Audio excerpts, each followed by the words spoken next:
How to find your purpose. Big question, a lot of different answers, a lot of different paths towards finding what is meaningful and brings about good, positive feelings for you. And I would invite you for a couple different ways, maybe one of them will resonate with you, of finding out what your purpose is. First off is to understand that your purpose isn't like this one thing. It might be, and for a lot of people it is. You know, you'll hear about these early actors, early musicians, really connecting with playing the drums, playing guitar, whatever it is, and doing that. You know, they're 80 now and they're still doing it, which is beautiful. But even with that, you'll find like they maybe be working with a certain drum and then a different drum, and they're going into different areas of the same thing, music or drumming or whatever. So understanding that your purpose can change in life. Being open to that is super important, but a lot of the time it does last quite a while, and it's different for each and every one of us. But one way of finding your purpose, this was an awesome exercise that I did in, I don't know if it was a men's circle, but we would have groups where we would have open discussions. And this particular activity, we got asked the question, when you were younger, when was the time that you felt the most magic? You felt the most alive? And particularly before the age of 5. And if you can remember back to then, great. If not, you obviously just keep going until you can remember. But flashing back to like what really brought you passion, what really made you feel good. And for myself, this was doing athletics, this was going for a run, playing soccer, this was just hanging out in the woods. Like, I remember just making like forts, but my forts were just me grabbing like twigs and shit, just throwing them into a big pile, and then digging a hole, and being like, I made this. This is my campsite. And actually another one that's pretty funny is, I used to throw a bunch of food in a backpack, and we lived on a hill. So it was a very tall hill, and I remember like I could see very far. And when we were a little kid, like, I don't know, 8 years old or something, I could see like further than I've ever been. And I would point to an area on it. It was like my map. And I'd get up my little backpack, and I would just leave. And I'd just leave, and I'd just walk as far as I possibly could. And I would try to make it to this area. And it's brought like a lot of joy for me. Like, it was a lot of fun. I would learn lessons on the way. I'd have my little snacks. It was fantastic. And I realized, like, I'm still doing that today. Like, it's the exact same thing, except instead of staying on top of my hill, I'm on my laptop looking at Google Maps. And I'm like, this volcano in Costa Rica looks pretty cool. I'm gonna go check that out. Ooh, waterfall over here. And yeah, a lot of what I do is very similar. And what you'll find is the activities you did when you're very young, you're very tapped into source. And you can kind of think about it this way, is like, the earlier you were born, the more natural you are. As soon as you come out of the womb, you're starting to be influenced by your parents, depending on your age, teachers, society. I mean, today's day and age, technology, and the fresher you are, the more authentic you are. So you would be doing things, drawn to things that truly interest you, because we tend to get confused when parents or other people, places, things push us in a certain direction. And it's not this malicious thing that people do, but it's just the way humans are. We all kind of think that, you know, you should do it my way because it worked for me. But that's not how this experience works. That's not how you're going to find your purpose. And what I would say your purpose is also finding out your authentic self. Like, what are you authentically interested about in life? And there's a lot going on. There's a lot going on. So this is one way, is below the age of 5, what activities interested you, what were you drawn towards, and then going up and thinking about that. Another thing is, like, what are you the best at? What are you the greatest at. And I don't mean like the greatest compared to other people. I mean for you. Like, what do you think you're good at? Again, for me, this was, I didn't really study math when I was younger, but I seemed to be just good at it. Chess, I liked playing chess when I was younger. And it kind of makes sense that I was playing all these strategy games when I was younger.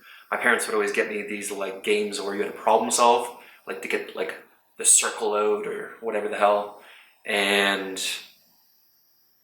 I love problem solving. I mean, that's what I'm doing with clients. I'm helping them problem solve on life issues. But with poker, this is exactly where my passion for poker came from. It was actually me and another guy. Like, we both, kind of funny because we didn't realize it back then, but we probably played against each other chess when we were like 5-6 years old. And then fast forward 20 years and we're both playing poker together. So what are you good at? What do you think you're good at? Don't worry about what other people think you're good at. What are you good at? What do you think, what do you know you're good at? That's another great way of knowing what your passion is. And the point isn't to, like I said again, find this one thing. A lot of the time, you're not going to find one thing. You're going to be in this area. And once you know the area, so it's thinking, it's problem solving, what types of problems, it's games, but isn't life a big game? And like, you just have to know the area. And once you know the area, you just go in that direction and you start playing. So, just using an example of games, maybe you would start playing Crib, and then you'd start playing Guts, which is another card game. You start adventuring out a little further into the direction that you think things are. When I started my coaching business, I had no idea that I'd be starting this YouTube channel. I had no intentions of starting a YouTube channel. It's probably the last thing on my mind, the idea of talking in front of a camera. Very strange for me, and one of the reasons I actually did it was to conquer a fear of speaking in public and speaking into this little machinery that's in front of me right now. So just start moving towards what you're interested in when you're younger, what you're good at. And then the third thing I'll share with you is to really know what you don't like. This is one of the best ways to find out what you do like, what you are passionate about. Because it's so much easier to know what you don't like than it is to know what you do like. So, that, you might not be the strongest swimmer. Maybe you got little like T-Rex arms or something, I don't know. So you're not going to be like a professional swimmer. And a lot of the time, actually, here's another one. So finding out what you really dislike, super important, but your greatest strength will always be attached to your greatest weakness. So for me, a huge problem I've had growing up has just been injuries in general. And that's because I was a hyper little kid. I still have some of this in me, not nearly as much as that psychopath. When I was like 7 years old, I have some of these pictures. Whew, kid was crazy. But I would injure myself a lot. Just like endless stories of trees falling on my head, smashing my head into a pole, stitches on my fingers, on my toes, broken bones, lots of injuries. And it's because I was super hyper and just go, go, go. But because I spent a lot of time being injured and also being ill, I started using my mind a lot, and maybe I always was, but, a weakness could certainly be said of always being injured. My friends, the joke they would always make, and this used to piss me off, but now I realize it pissed me off because it was true. Just, you're always injured, you're always sick, come do this, can't, I'm sick, can't, I'm injured. And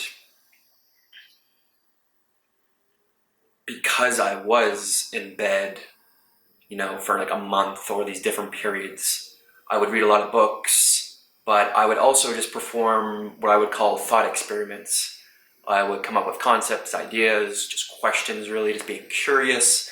And then I would just start writing. Like, what do I think about, like, what am I just getting the ideas out? And didn't realize it at the time, but this was like my training ground of working with ideas, of thinking, of using my mind, of problem solving. So looking at your greatest weakness, what you aren't good at, is going to help you realize what you are good at. And I invite you to use that little trick and just try to see if there is a connection, or there could be a connection between your greatest strength and your greatest weakness. And I would suggest doing this for yourself, doing that way first. And if you're not really picking up on anything, what's really great is getting other people's opinions. And the most important thing with getting other people's opinions is obviously that they know you well, but you want to get someone's opinion who is very honest and trustworthy. Because a lot of the time when you talk about your greatest weakness, for example, this could be something, like my past self, talking about injuries and stuff, it might piss you off. It might make you feel bad. And that's why a lot of the time those closest to us don't want to really point out the thing that they think's, you suck at this. But that's why you need someone blunt, but you need someone honest. So sharing that with them, and doing this with a friend is great because you can kind of do it for each other. And all you need is someone that you can speak openly with. And if you can do that, then you can really help each other, because someone else's perspective, their honest perspective of you, is worth its weight in gold.